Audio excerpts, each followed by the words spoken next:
4, 3, 2, 1, ignition. We got liftoff. Hi, this is my review of 2022. I've got a load of videos stacked up on YouTube. Some of them might not work. I've got a long script, and a lot's happened really, so let's get on with it. No, the script won't load. It's going well. Yeah, 2022 commenced in a rather hopeful frame, I thought. You're just seeing there on the screen Elon Musk's possibly most impressive achievement. There's another guy called Sam Bankman-Fried, which we'll return to in a minute. Both of them were investment idols. Tesla was trading at $300 a share, it's now at $150, and Sam was considering how to give away the mounds of income he was earning from his company FTX. Indeed, on the 1st of January, putting the ink on the world's largest free trade agreement in a virtual signing ceremony. On the 1st of January, the largest free trade area in the world was announced between China, Australia, New Zealand, Japan and others. This screen is still loading, but it's supposed to be a video showing the 5 permanent members of the UN Security Council committing to never fighting a nuclear war. That's, by the way, China, Russia, France and the UK.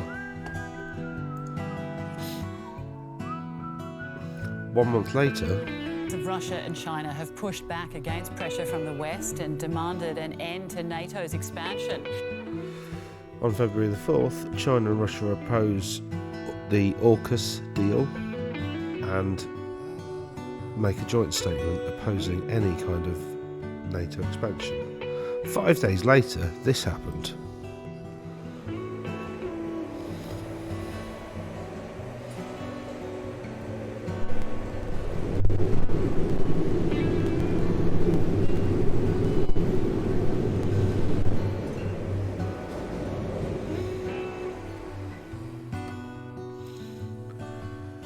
It looks like European scientists in Oxford have cracked fusion power.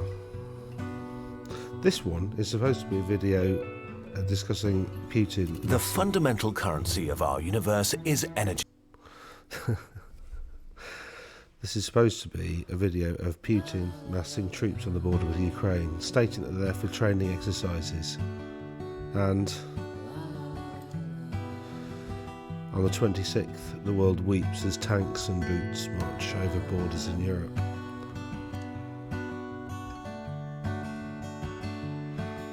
Your team over at the Geoeconomics Center put out a pretty interesting graphic here about where the central bank's reserves are. And I wonder, when you think about those sanctions that Brian just laid out against the Central Bank of Russia. Then on the 28th, an unprecedented wave of sanctions hit Russia. These sanctions are worse than those were imposed on Germany in the 30s, so it looks like Russia will struggle in its efforts. Каким образом ты оказался на территории Украины? How did you find yourself on Ukrainian territory in Poltava Oblast? We were on drills near Voronezh, and we were relocating closer and closer to the border. News starts to come out of Ukraine that Russian troops were actually informed and equipped only for training exercises, and over the coming weeks the Russian invasion gains much less ground than Putin had predicted, and the invasion stalls. On April the 4th, the Intergovernmental Panel on Climate Change, IPCC, issues a report stating that greenhouse gases must peak by 2025 at the latest and decline by 43% by 2020. Particularly noticeable in the energy and industry sectors where the rate of growth has more than halved. Despite this progress, our assessment concludes that unless there are immediate and deep emission reductions across all sectors, limiting warming to 1.5 degrees will be beyond reach. Some countries have achieved a steady decrease in emissions. Throughout April, the Russian invasion continues, and whilst Russia is gradually making slight gains, all of those gains are painful. They lose tanks, and they even lost the warship, their flagship, the Moskva or Moscow, to Neptune anti-ship missiles, although the Russians say a fire sank it. In clear distress and listing heavily port side, the Moskva appears to be burning internally, with smoke billowing from portholes. There are signs of hull damage. Life rafts are missing. The helicopter doors are open while a rescue ship alongside sprays water jets. Ukraine claims it fired land-based Neptune missiles that struck the cruiser off the coast of Odessa. Russia says only that there was a fire on board and that she sank in choppy water. Now, just to point out, missiles cause fires. This was supposed to be a video of the Large Hadron Collider recommencing its work. It's been turned off for several years. May the 6th. So monkeypox in the main is a self-limiting mild illness, and in the cases that we've seen to date in the UK, that has been the case, where the vast majority of people get better by themselves with supportive treatment, taking some painkillers if needed, drinking fluids, etc.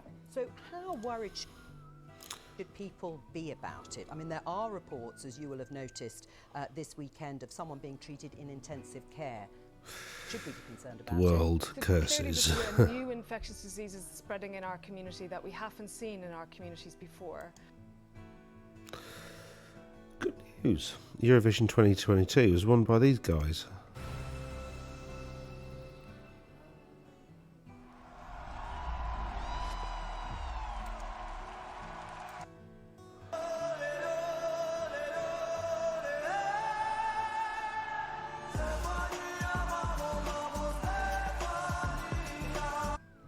The UK, however, comes second. This was supposed to be Sam Smith with this video for Rocket Man. And let's face it, if it weren't for the war, I think we'd have won. The Ukraine graciously allow us to host Eurovision next year, however, as it's a bit risky holding it over there. Eurovision May 28th.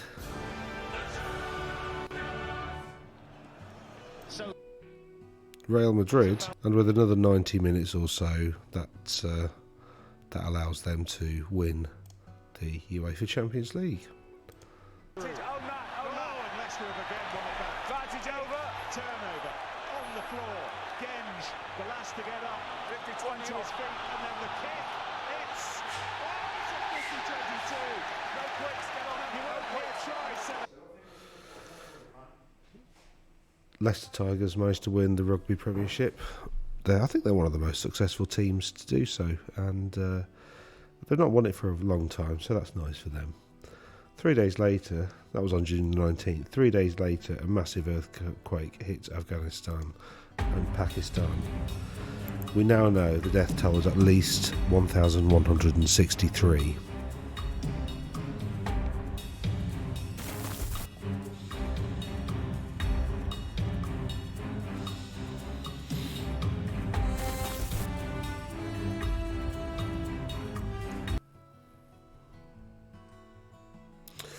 This is supposed to be a video of Shinzo Abe, the former Japanese Prime Minister, who was assassinated whilst giving a speech. We still don't really know why. On Saturday, I declared a public health emergency of international concern over the global monkeypox outbreak. More than 18,000 cases of monkeypox have now been reported through WHO. Great. Who declares monkeypox a public health emergency of international concern, stopping short of declaring another pandemic? July 31st, this happens.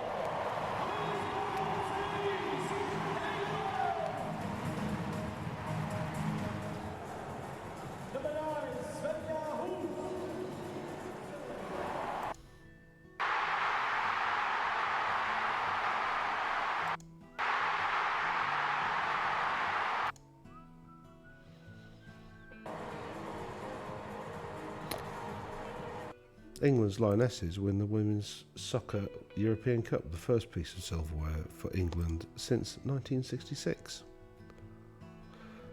On August the 4th, the Associated Press reports that China is conducting military drills off its coast close to Taiwan on Saturday. China issued this announcement after warning the Speaker of the House, Nancy Pelosi, to cancel any plans to visit the island, which Beijing claims is a part of its territory. China commences massive military exercises around Taiwan because Nancy Pelosi takes a flight. This is supposed to be a video of Salman Rushdie, who was stabbed on multiple occasions before giving a lecture. He is an author who had a fatwa issued against him because he wrote a book taking the mick out of the Prophet Muhammad. August 28th. As floodwaters start to recede in some areas, it's the first chance to wade home and salvage whatever personal belongings are left. But as the waters fall, the scale of need rises. Pakistan floods, killing at least 1,000, the world's deadliest flood since 2017. Pakistan declares a climate catastrophe. A third of the country was underwater. September the 6th. Right, now we're going to Graham Brady right now to announce that key decision. Who's going to be the next Prime Minister?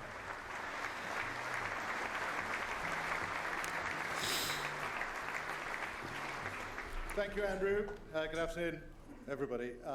On the 7th of July, the Prime Minister announced his resignation as leader of our party. That was Boris Johnson.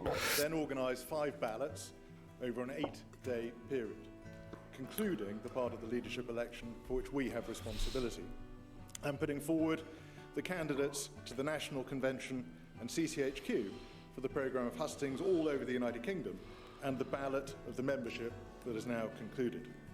I work closely with the board of the party. Long story short, I can't be bothered to listen to him waffle on. Liz Truss became the UK Prime Minister, and a few weeks later, she and her Chancellor very nearly crashed the UK economy.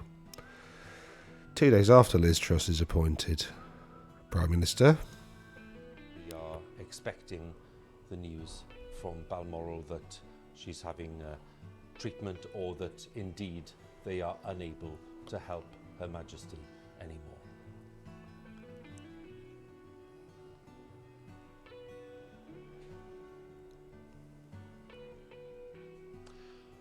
A few moments ago, Buckingham Palace announced the death of Her Majesty Queen Elizabeth II. The palace.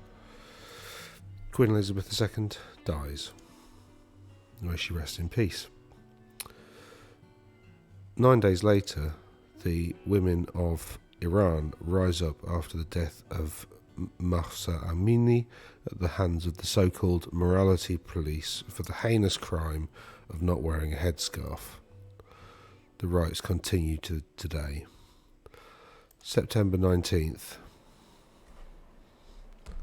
After 4 full days of lying in state, the coffin of Queen Elizabeth left Westminster Hall at 10:44.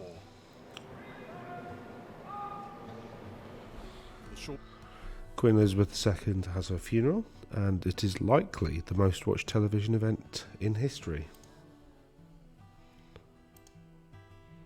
It's not what he had.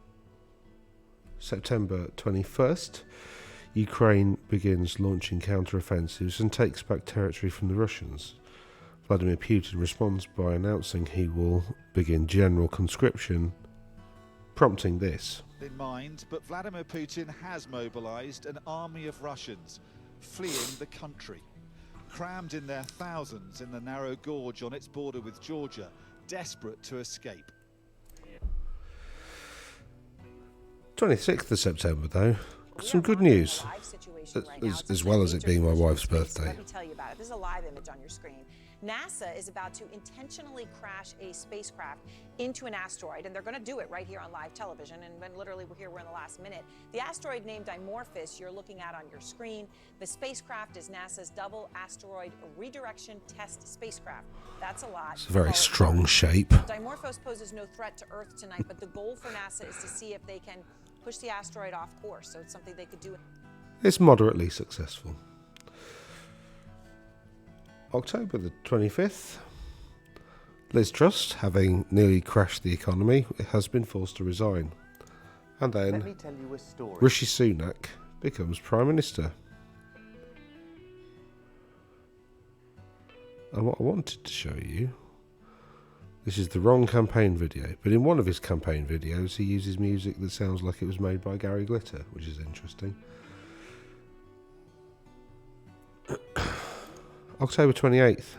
Now, before completing his takeover of Twitter in October, Elon Musk acquires the social media platform Twitter, and over the next few weeks makes a load of mistakes, sacking most of the staff, yeah, restating hundreds of accounts of people who've been removed for discrimination, prejudice, or otherwise racism, and starts doing this. Elon Musk described himself as a free speech absolutist. Today he's facing accusations of hypocrisy after journalists who'd been reporting on him had their accounts suspended, as did one of Twitter's main rivals. Free speech absolutist, my backside. Excellent news on November the 11th. It is still sinking in the magnitude of this moment. Ukrainian forces retake Kherson, the only regional capital that the Russians have managed to take in the war effort so far. November 20th. Oh, it's rather funny that this one isn't loading. The murderously corrupt World Cup in Qatar manages to take place. October the 18th, the Argentinians win the Soccer World Cup in a stadium that likely hundreds died to build. And the Guardian newspaper broke the story of Qatar's World Cup slaves. It is a story involving Qatar. Millionaires playing sport on the corpses of peasants, and the world decides to rejoice. On December the 19th, the UN's Biodiversity Conference brings together 200 countries. We begin in Montreal, where countries at the UN Biodiversity Summit have adopted a historic deal to protect nature. They did. They agreed to protect a third of the planet's landmass for nature by 2030, which is excellent news. Yesterday, Sam Bankman-Fried, previously one of the richest people on the planet, arrived in the United States to face multiple charges. As it turns out, his cryptocurrency company, FTX, was engaged in inappropriate accounting practices and potential fraud, etc., etc., etc. And that's it. That's my summary of 2022. There's been a lot. It's been a very busy year for me as well, because, you know, I've started this new business. I've moved into an office. I've changed my life quite a bit, really. So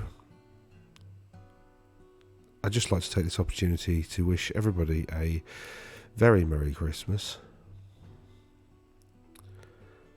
a Happy Hanukkah, a peaceful Diwali, a prosperous New Year, and